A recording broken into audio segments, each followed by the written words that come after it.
Martin Tye, the world's strongest disabled man.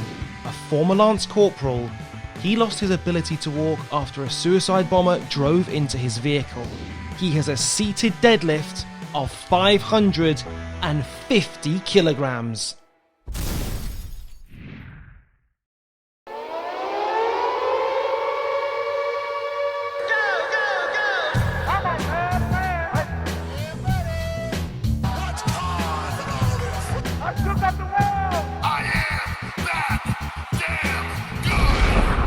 Welcome to Making Gains in association with the University of Derby and Finnebrogue's Naked Bacon, the biggest revolution to habit and British breakfast in a generation.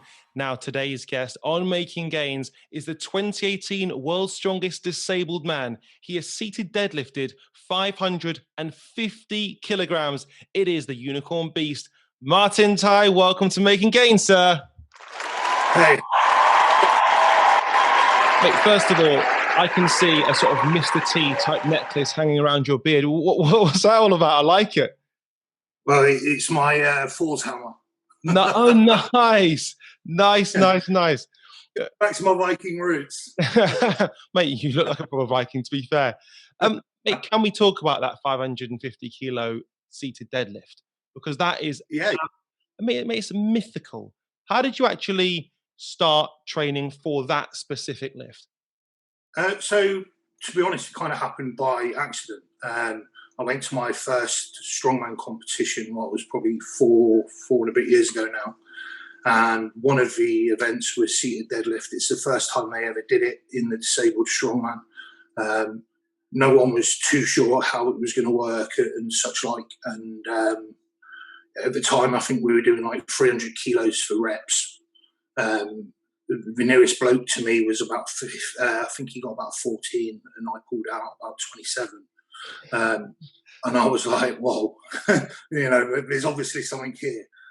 So that's when I really started training for it. And obviously, being around strongman, I saw Eddie Hall pull 500 and I was like, I want some of that. I knew I was there or thereabouts around the 500. It was about applying myself and getting the right training in. And then, luckily enough, I got to pull 501 in front of Eddie. And then I got to pull 550 in front of Eddie, which was, it was pretty surreal and cool. So when you actually aim for the 550, how do you actually taper or periodize your training, or what's your approach to it? So my training, I don't actually do an awful lot of deadlift training. The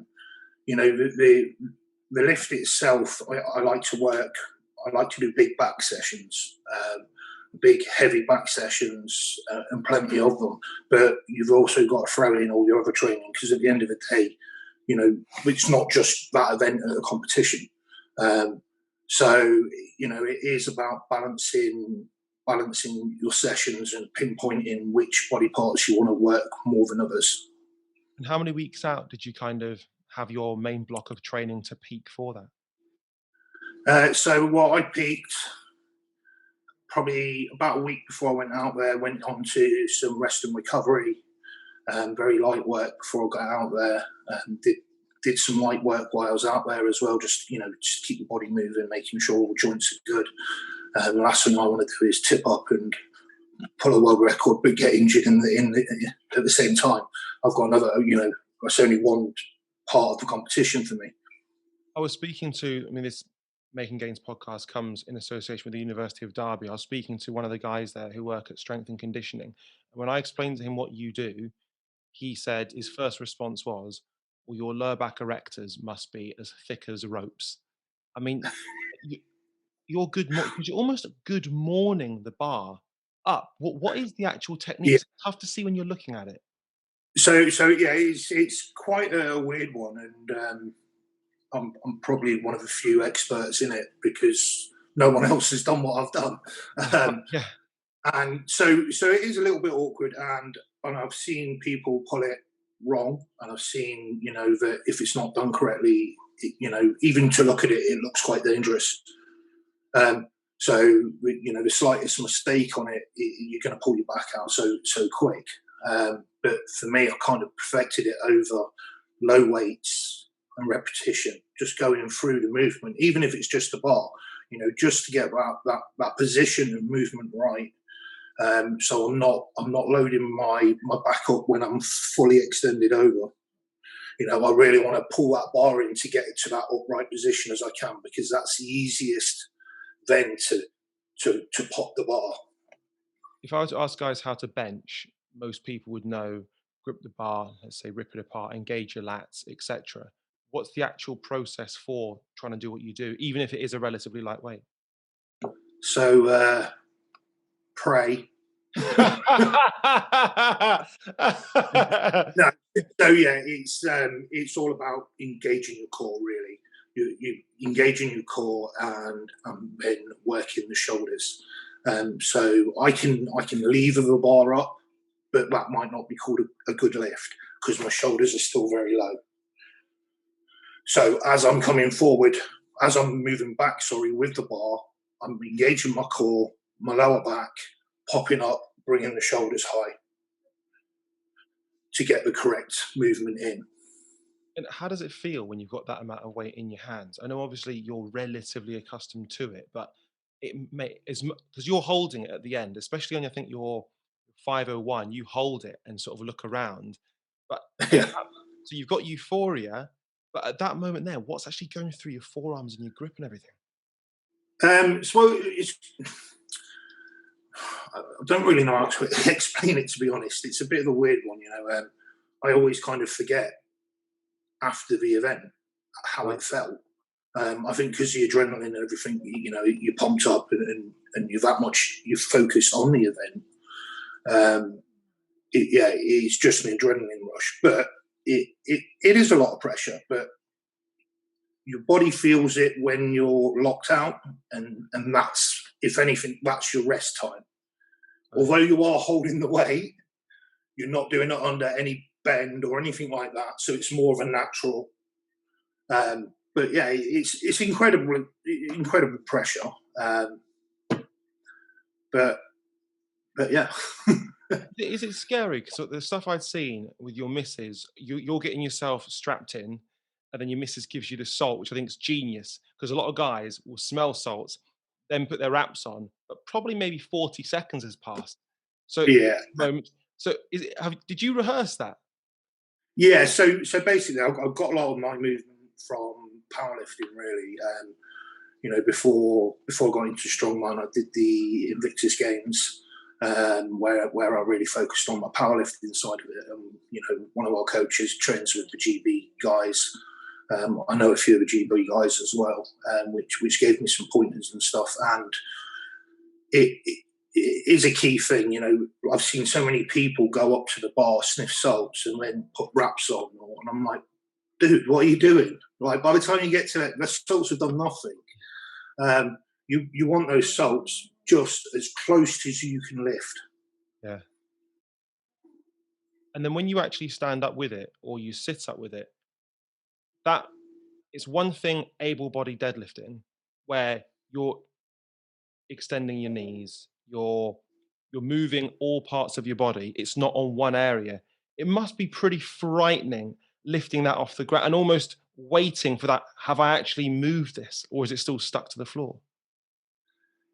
Yeah, it is, and touch wood, I've never done too much of a bad lift, so I've not made too many mistakes. Of course, I've failed lifts. Everyone fails lifts, but the lifts I've done have been correctly, so they've been as safe as I can make them. My issue is when I see other people lifting and not lifting correctly, and they started bringing in seated deadlifts for other competitions now, which isn't governed properly. Okay. So not to say the competition is not governed properly, the lift itself, because no, you know, there's nobody around to say what's a good lift or not, Right, okay. apart from, you know, our two founders, Magnus Magnuson. You know, at the end of the day, he is the final say on what's a good lift. And I see people posting videos where they are just throwing crazy weight on, and you know, when I look at it, I'm cringing. I'm like, oh my God, he's going to end up in a lot of pain because of this. Okay. And mate, I'm pumped to say 550 isn't where it's ending for you. You're going for the big Oh 600. no. Yeah, man. So the biggest thing to come out of the Arnold really is when I was holding the bar, and so I got it up. I was holding it, and I had a little moment to myself saying, "There's more in there." Ooh. And I was kind of gutted that I didn't even do more. Right? But obviously, with yeah. Hopefully, within time, there'll be some big lifts going up soon. And so how are you going to prepare for that? Are you going to aim for a particular event that you're going to pull it at, or are you just going to see how your body responds? What's the plan? So at the moment, it's a little bit difficult because of Corona and all the restrictions. So we're not too sure when events are going to be and even what the events will be. They managed to do one in December, World's Strongest Man, but it was a virtual one. I decided not to take part. Okay. Couldn't risk myself. I've got a blasting injury to my lungs, which gives me a lot of respiratory problems. So with Corona and stuff, it just wasn't worth me taking the risk. I had back surgery last year as well. Right. Okay. So yeah, hopefully, I always aim to do the big lifts at the bigger competitions. But at the moment, we're still waiting out to find exactly what is going to be what and where we're going to be allowed to travel to. So I'd love to say you're the reigning world record holder, but I think it was a month ago Tobias pulled 555. Did you know that Yes. was an attempt? Did you know that was going to be happening? Yes. Oh, yeah. Yeah. So he's posted a lot of videos of him lifting and stuff. I knew that he was going to be close to it. So yeah. And then when he got it, what did that do to you? Because for some people, it makes them go, ah. Because, I mean, Jonathan Edwards, for example, in the triple jump, I remember when a guy called Teddy Tamgo got so close to his world record that stood since 1995. The cameras pushed in on his face, and Jonathan Edwards actually wiped the sweat off his brow. And he 25 years on, and he still just wants that title. So how did you feel when it actually went, or was it a case of right bit between the teeth, 600 here we flipping go, lads? No, I sat in the corner and cried for about 2 hours. No, I didn't know. Yeah, it's not easy to let your record go, but it's kind of out of your hand. And I do believe that it's going to make me train that little bit harder in the gym to hit those bigger weights. I've got full confidence in me that I can go a hell of a lot heavier. So yeah, if anything, it's been a good thing, and it will give me the kick that I need to push on. I met you at the UK Invictus Trials a couple of years ago now. And the thing that I love most about being involved in events like that is the stories people have got to bring them to where they're at now. And could you tell us what happened to you to ultimately change your life? Because I know you were a commander in a truck, and then the unimaginable happened. Yeah, so I was in the British Army back in 2009 on the 18th of August. We were deployed out in Afghanistan to the capital, Kabul.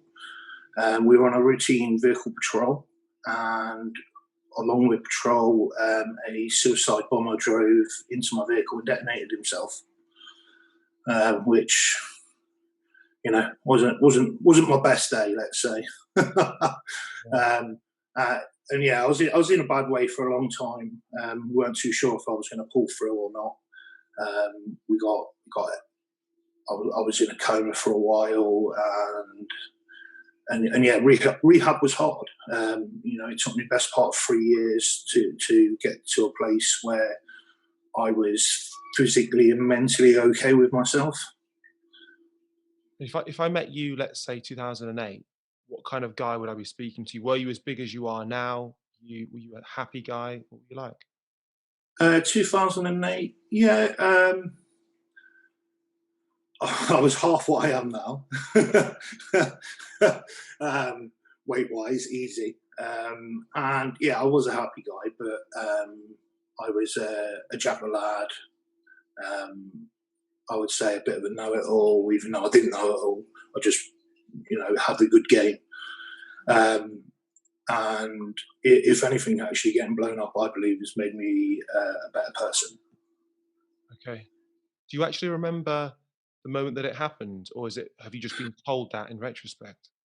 Yeah, it's so it's crazy. I've got no recollection of what happened at all. But afterwards, I was allowed to see the report and photos, and I've strung together this kind of image in my head of what happened. How do you come to terms with that? Because it's obviously you're speaking about it in a very matter of fact way, but I just can't imagine how difficult that is. Yeah, I'm not going to. I won't lie to you. It was hard. I lost an American sitting behind me. My driver broke his back, and there was a lot more injuries as well outside of the convoy. So to start with, I had diagnosed with PTSD. I had survivor's guilt, and I did struggle for a long time. It was a hard time back then to get my head around it. And I'd say for the first couple of years, I didn't want to get my head around it. I didn't want to face it. I just wanted to be miserable. And, I was lucky that at the time of probably needing it the most, I had a charity come along that's designed to give in injured servicemen adventure training and got me into sport. And I think, that is what has saved me and made me who I am today. Right. So thank you for sharing that. In terms of therapy, how often were you having that? In terms of what, sorry? In terms of mental therapy, so in terms of trying to recover from the PTSD, because it's one thing if you've suffered bereavement, it's one thing if you're going through a bout of depression through life, but what you went through is the most unthinkable thing. And so I'm just curious to know what structure was put in place that's got you to where you are. Yeah, so it was after my initial medical cares were looked at and I was deemed to okay. You get moved on to a rehabilitation centre, which was at the time Headley Court, Okay. and that's when I started therapy. They picked up pretty much straight away that something wasn't right, and I was doing quite intense therapy, and I'd probably say at least a couple of times a week. But I was seeing a psychiatrist, psychologist. I was doing relaxation therapy. There was a lot of things going on. But for me, the therapy didn't really help that much, to be honest. My issue was I found myself walking away from these things feeling more wound up than in a positive light, because the issue was that I couldn't remember. So it doesn't matter how many people tell me that I would have done what I was trained to do. Without me remembering, I'm not going to remember. So it was really hard to, just to get my head around that. And it was sport, it was sport that pulled me out of it. That's genuinely one of the sides of sport that, I mean, I worked at the Paralympic Games, seeing yourself at the UK Invictus Trials. You'd think on the face of it, seeing a man with no legs and one arm doing indoor rowing, you think, why is he doing that to himself? But you look on people's faces when they finish it, mate, it's just it humbled me. And the thing that humbled me most of all was it made me think to myself, you need to have a long, hard look in the mirror. Because the stuff I complain about, I thought I was ashamed of the stuff that goes through my head. And these guys were there.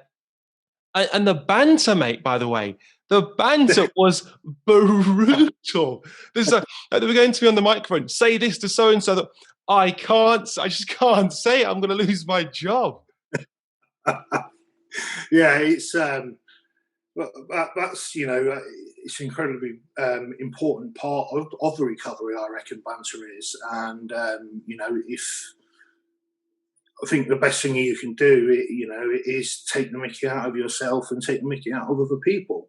As long as it's as long as it's okay with the other person. Don't just bump into someone down the street and do it, because it might not work so well. But for us, being a part of the military family, banter is just, before we were injured, it was flying around. It doesn't stop just because we were injured. And if anything, for someone to pull you up once or twice a day, it lifts you. Yeah, it's actually the side of the Invictus Games. I seriously hope it goes ahead in whatever guise, because it's meant to be in The Hague this year. Yeah. And obviously we know what's going on with coronavirus, but a part of me thinks, well, the whole premise of keeping everyone safe is one thing, but for the guys competing, the guys and the girls competing, it ultimately is something to aim for. That's a thing that's going to help get people through months, weeks, years. And so I think it's got to happen. It would be incredible if it did. Yeah, definitely. I agree with you. I've been speaking to some of the Danish athletes recently, and they're praying that it goes ahead, and I do, because although I walked away with a load of medals, that wasn't my high point of the games. My high point was being there, experience it, and having that camaraderie and just doing it all as, let's say, normal. Yeah, mate. Yeah. How much do you weigh, by the way? So at the moment, I'm weighing about 137 kilos. And this is the man I'm talking to who is playing, was it wheelchair basketball at 137 kilos? Yeah. I was very good over short distance. Yeah. Endurance wasn't my thing. And if you would have seen me after doing rowing, Jesus, I was a mess. Mate, you mentioned your lungs. How bad are your lungs? So basically, because we had an implosion inside the vehicle, there's hairline scarring all down my lungs. So the issue is that they don't actually fill to 100% anymore. I think the last time I checked, we were quite good. We were about 65 to 70%. We inflate to. But yeah, it does, doing any sort of CV work, it's a little bit harder. But you find your way around it. And the metalwork you've got in your knees, does that mean you can push at all in the floor when you're doing a seated deadlift, or is it purely just upper torso? Well, I probably could, but I don't. You don't. It's not needed in the seated deadlift, any sort of leg drive. In fact, when I did the 550, because I was training so much, my legs came off the floor, so they were dangling in the air. Wow. Yeah. So there's no leg drive needed in that lift. Okay. And in terms of your actual bone density, have you ever had it measured? Because if I were to try and seated deadlift 250, I think my vertebrae would just crumble. I did actually a few years back, and I can't remember what it was, but the guy said, he was like, "I've never seen this before." and the same with muscle mass as well, because I'm strongman, which means I've got a belly, which doesn't mean you look strong. I'm with you. And then when he did the muscle mass, he was like, "Bloody hell!" Yeah, mate. But this is 138 when you don't have that much muscle mass on your legs. Yeah. So my legs are pretty skinny. Well, compared to the rest of me, they are. Which means they're just like normal legs, to be honest with you, mate. I mean, in terms of, you mentioned powerlifting, which in terms of para powerlifting is bench press. What do you bench? So my PB at the moment is about 220 kilos. That was a while back. It would have. I actually got offered a contract with GB, but which I would have loved to take up, but it would have mean I wouldn't be allowed to do other sports. Which at that time, I'm never going to be a para gold medalist. If you look at the guys in my classification that are doing it, they're, without being rude, they look like footballs. we're talking very heavy set guys, and I just wasn't prepared to do that to my body. In fact, the world record guy suddenly passed away. Yeah, passed away, and that wasn't something that I wanted to do to myself. And I had the opportunity to maybe go to a Paralympic Games and be maybe top 10, or I had the opportunity to become the world's strongest disabled man. And for me, the disabled strongman was a bigger calling. So for you, from the sounds of things, it's not about taking part. It's not about putting on the GB vest. It's about the win. Yeah. Everyone likes winning. I'm not going to lie to you. Any man that goes to a competition says, I've won, but I didn't enjoy it. He's lying. Everyone does enjoy that, but I also love, going to competitions, seeing all your mates. Yeah. Even though this is a non-military thing I do, they've kind of got used to my banter now, so I can throw it around. Every so often I still get a strange look as if to say, did he just say that? Yeah. In terms of the actual events that you do, so how do you kind of categorize the disability? Do you have amputees versus other disabilities? How does that work? Right, so bearing in mind Disabled Strongman is relatively new. Yep. It's been around about 7 years. It got started off in Iceland by a guy called Arna, who founded it. And at the time, it was just one competition in Iceland that he put on for disabled guys around there. And then we managed to get Magnus Magnusson on board, 4 times world's strongest man, which obviously elevated the sport a bit higher. And we started doing other competitions around the world. And so at the moment, we've just, I think 2 years ago, we just had a look at the classification system, and we've just changed it to bring extra classes in now. But at the moment, there is in men standing class 1, class 2, okay, seated class 1, class 2, and the same for the females. And we would like to go one step further and start, but until we get the number of athletes in, obviously it's not feasible to do that. And what events do you currently compete in? So we do pretty much everything that you see the able-bodied compete in, apart from obviously I don't do like the yoke or anything like that, super yoke, but we do Atlas stones, axle press, pulls. I've got a world record in vehicle pulling. Any. Sorry. What was the world record, mate? So it was four trucks, I think, over 20 ton, over 20 meters. You arm over arm, or how's the pull? Yeah, literally just arm and core.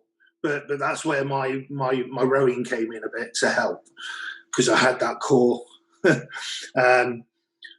So pretty much, we'll do whatever the able-bodied do, or we'll adapt it in some way that we can. So their loading races, we do that with special design wheelchairs with trays on the front.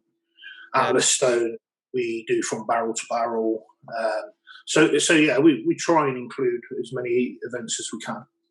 And how is your body right now? Because you mentioned you had the back surgery last year, which was, I think, like dealing with the fraying of the nerves.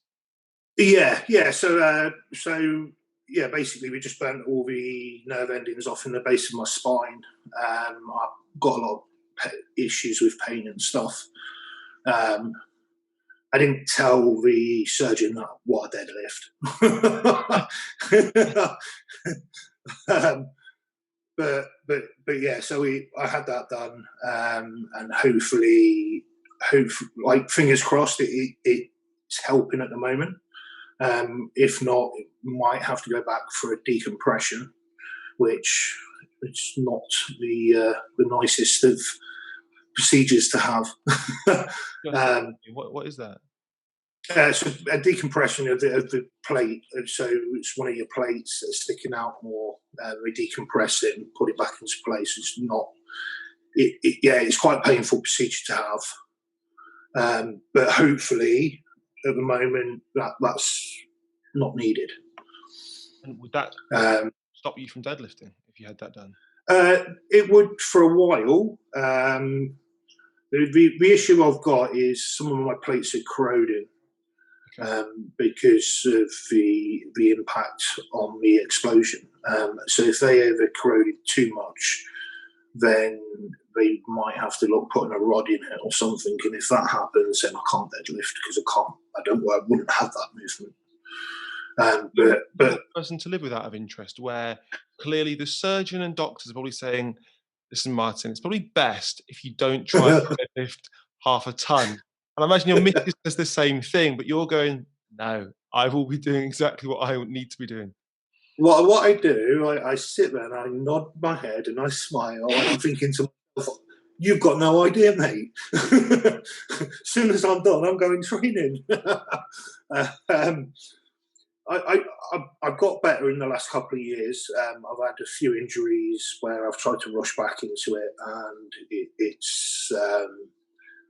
it's made it harder rather than easier. So I have learned to take a bit more time to heal my body. Your gym, by the way, the Unicorn Cave, it's so nice. How much did that cost you?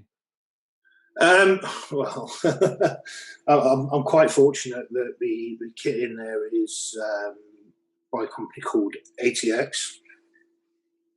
Nice.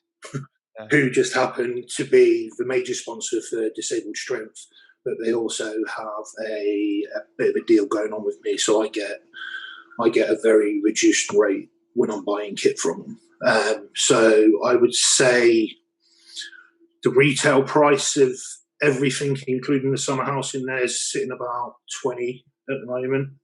Okay. And I've just thought, well, I've just put another order in as well, which will. I've got nearly 800 kilos of plates coming. I envy that because I tell you what, I really envy. It's the pulling apparatus you've got, because in a lot of home gyms, you can press, but not a lot of people have cables. And if you do have a cable, you're not able to properly load it up. You are. It's really nice. Yeah. It took me a long time to find the kit I wanted, and I quite often rush into things, and then when it gets here, go, I could have got something better. And this time, I just said I'm not going to do it. It was always on the cards to get a home gym. Before Corona came along, it was always what I wanted. Then we went into the first lockdown, and I was stuffed. I had no gym, nothing. So I pretty much just sat around and I lost nearly 2.5 stone in muscle. Right. It wasn't the best, and mentally it wasn't the best for me either. So then when we came out of our lockdown, I was like, right, I'm going to get this cracked. We got onto ATX. They tried to rush the equipment through, which was another issue because everybody was buying equipment, so everywhere was sold out of equipment. But luckily enough, the guys down at ATX did me a solid, and they got the kit out to me. And ever since then I've been training. So, awesome. Let's mention them. So, what's your kit include? So in there I've got an ATX Fury frame, which basically is a Smith bar. It has 2 cables on either side, which we've weighted. And then it has lots of attachments, so I can do log lift, bench press. Then I've got dumbbells from 5 kilo to 60 kilo. I've got a log, a couple of bars, a load of extensions and stuff, a load of handles and stuff. And then, hopefully in the next few months, when the new order comes out, there'll be some more equipment in there as well. Mate, you're living the dream basically in that cave. Yeah. I feel very fortunate, to be honest. I've seen what this disease has done, not medically, but to the guys that have been stuck at home and not being able to train and stuff like that. obviously Corona's been horrible anyway, but then to see the other side of it, the mental side of it, which is affecting people that you would never even think would have any mental hookups. But just by being stuck at, just by something as simple as the gym's closing, it's just, yeah. And I just feel very fortunate that I've got this at home and I can still train. Mate, it's good for you, but it's the gym's closing that I think is the biggest travesty, because if you want to keep Yeah, people healthy, if you stop them from actually being active, then they're going to get less healthy, which means they're going to have to go to the NHS. And for me, it's the fact that I don't want to go for a run. A run doesn't give me my hit. My hit no, yeah, is the gym, and it's yeah. even move the camaraderie to one side. It's just you walk through the doors of a gym, and I go, that's my pub, that's my Yeah, nightclub, that's my you're in your spa. zone. Yeah, that is your zone. I Yeah. feel you all the way there. I'm exactly the same. And actually, when they brought out the statistics on Corona with gyms, and they closed them, I was like, but it's like 0.00 of people contracting in a gym. I was like, why would you even consider that? Surely they should stay open. And bearing in mind the age group that are in the gyms tend to be the younger age groups anyway, which, it baffled me. And I think the government did quite a lot of mistakes on this, to be honest. Yeah, 100%. But we are where we are, and we've got to get on with it now, which is a shame for those people that are stuck in not being able to train.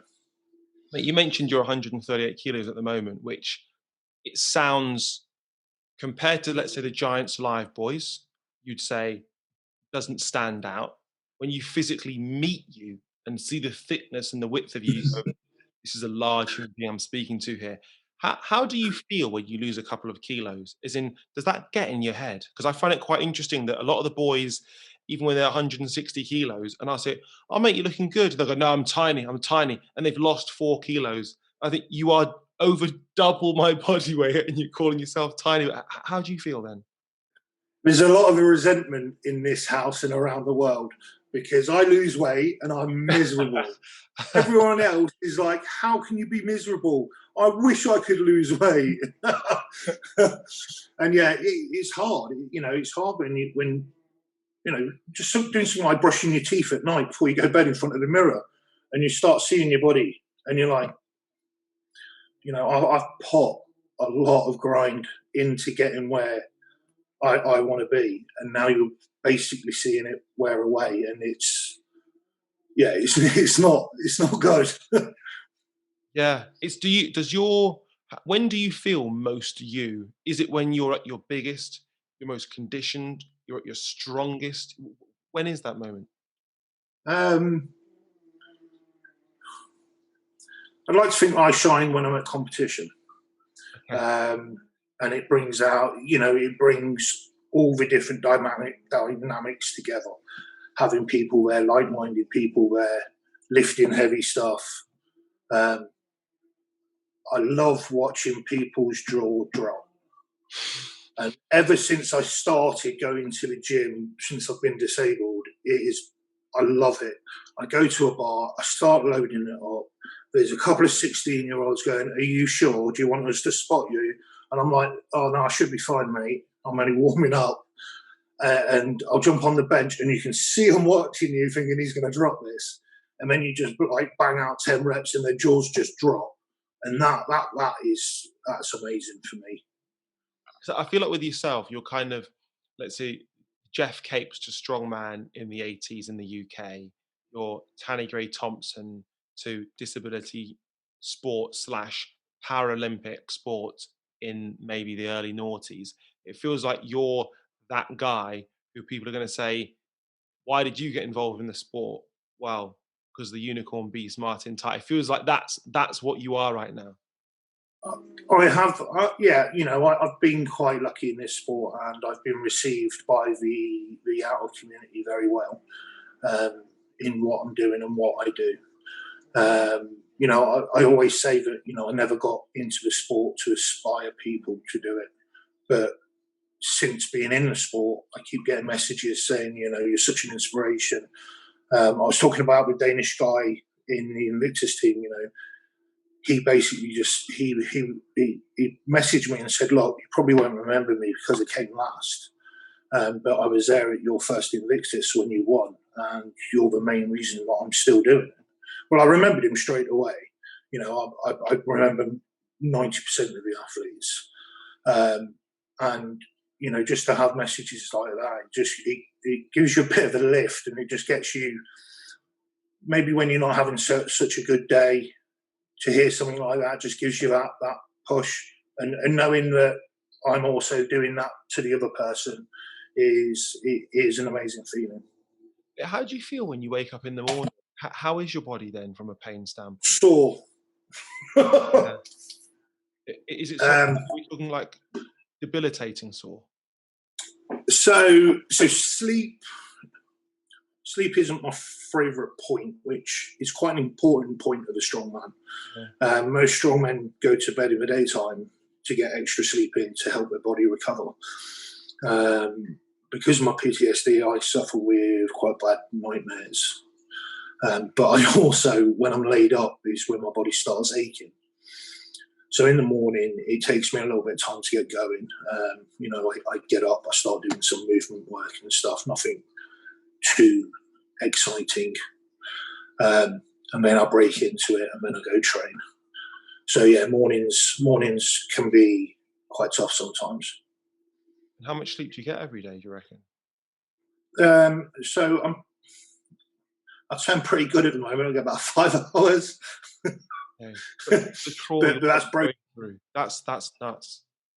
Yeah, it's broken sleep as well, unfortunately. So I'm up. I'm normally up about 4 times for a wee in the night. I have a thing called diabetes insipida, which has got nothing to do with diabetes. It's just called it. Basically, it's your kidney doesn't acknowledge you drinking, so it always tells you need to drink more. In fact, it can be quite dangerous if I don't drink, to the point it can actually kill you. So I drink a lot, and I mean, I can drink 8 litres of water in a day, plus cups of tea and stuff. But then I have to drink throughout the night as well, and which obviously the other side of that means I'm going to the toilet a lot. So I'm waking up all the bloody time. But, it is what it is. I'm here and, I enjoy what I do. What is it about military men? So you ended it by saying it is what it is. And all the military guys I've ever worked with, an expression I now use is it's not ideal. I once spoke to a guy who told me about a story of a guy who, while he was skydiving, opens his canopy, basically goes into the side of a building, breaks his ankle. He still hasn't landed yet. And it's not ideal. I thought, no, yeah. It's not ideal. But it's like you military guys, the way you're taught to think is just, you just get on with it. You just do it. Yeah, you've always got to look at the brighter side, and you've always got to remember that there's someone in the world that's got it a lot worse than you. And rather around sitting around moping about it, get up and do something and get on with your life. Because if you're not going to help yourself, no one's going to do it for you. Right. And for me, that rings true, and it happened to me. I can't change it. It's not going away. So let's just get on with it. Do you know Gary White, Commando Teddy Bear? Yeah.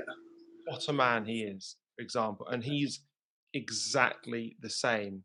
But I think he's softened, as it were, from his obviously when he was serving. But same premise. It's about look inward, deal with what you've got, but it's that you can do it. And not you can do it in an airy-fairy snowflake way, as in it's on you, but you actually have the ability to pull yourself out of this. All in or all out. Right. No half measures here. What is your mantra, mate? I don't know. No one's really asked me that. Oh, Because part of the reason I say that is you're there are so many aspects to your approach to life. It's that, like you say, you wake up, you're in agony, but you get on with it. You can't sleep very well, but it is what it is. So you get on with it. Something unimaginable happened to me 12 years ago. I'm dealing with it. I've got enormous regrets, but I'm doing what I can do. I'm in a sport. I'm trying to be the absolute best I can be. And it's just, yeah, there's so much there. I just wonder if kind of like when Ronnie Coleman used to say when he was competing with Jay Cutler, we're about to show these Cali boys how we train in Texas, or whatever it might be, if you've got something in your head a lot. um, my son finds me shouting at him lightweight when we're in the gym, which is one of Ron Coleman's sayings. Yeah, my youngest trains with me quite often. He's starting to really enjoy training. But as far as a mantra goes, I just want to be as happy as I can be, and go as far as I can go with whatever I do. There is no half measures with me. There never has been. I'm either all in or all out, and that's just the way I was cut. And what would 600 kilos mean to you? It would mean I need to start thinking about a bloody heavier weight. No, it would. It would mean a lot. I'm not too sure if it will be my next lift. My next lift might be a little bit under that, but I haven't really been able to train properly deadlift at the moment. I've only got about 470 kilos of plates at the moment. Oh, it must be hard to make just that amount of weight. So yeah. Although I've been doing mass work with deadlifting and stuff, top end stuff, I don't really know where I'm at the moment. To be able to say, right, my next lift will be 600. How close to your max do you get during your prep for it? Pretty close. I remember the first time I ever set a proper world record, I was so paranoid that I was going to flop the lift. I made myself do it before the comp. Like a week before the comp, I made myself do it. And I know that's like not ideal, but it was like mentally it was getting to me. The pressure was getting to me. And I was like, I just need to make sure I've got this, or I've just made the biggest mistake. So going into that, there was actually nerves that it wouldn't even happen? Well, so the first time I did my world record, I think it was in Germany. And yeah, I was so paranoid that I wasn't even going to get the lift. I kind of came up with the weight, and then as soon as I said it, I started questioning myself, which is the worst thing you could ever do. And then I started running these scenarios in my head, and I was like, this is not helping me. So I made myself do a check weight. But normally I'd go pretty close. I need to know certainly within 50 kilos, within inside about 50 kilos, if I'm good with that, and I can judge it off that lift. Because I think Eddie Hall, he said the biggest weight he pulled before 500. I don't want to make it up, but it was less than 450, and that shocked me.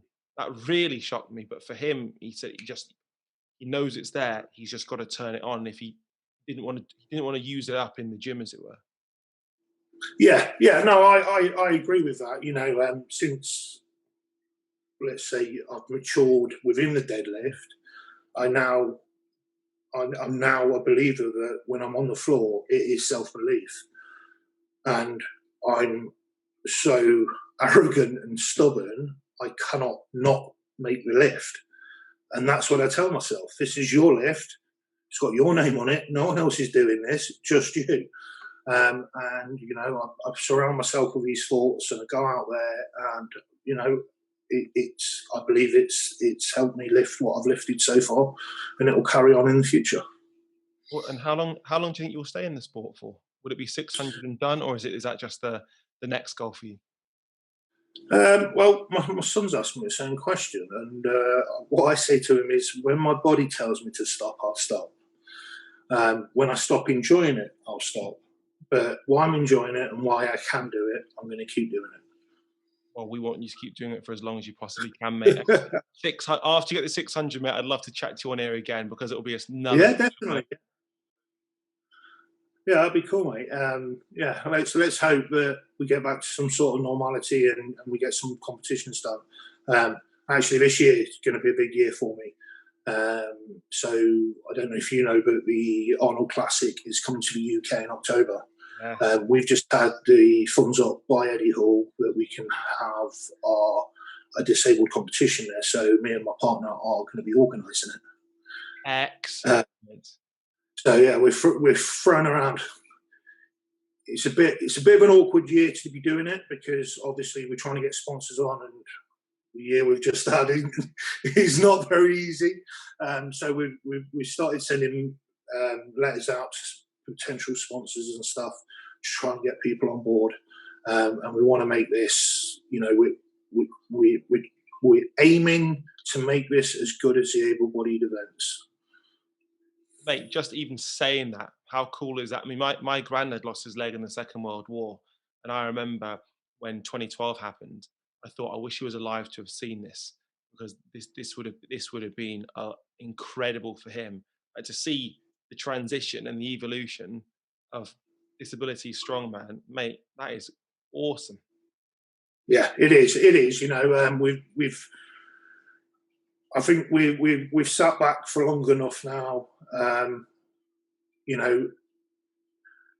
It almost surprised me last year at the Arnold's when I'm quite privy. I get to go and speak to the big names in the sport, and most of them basically go, "You're that dude that did that lift."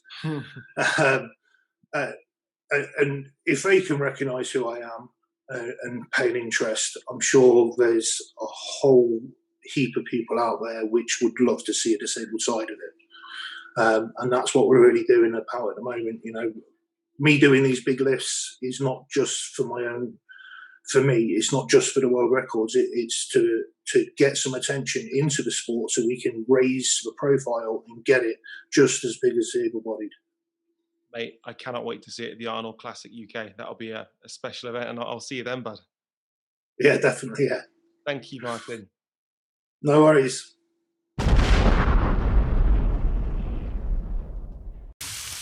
Naked bacon. One day, all bacon will be made this way.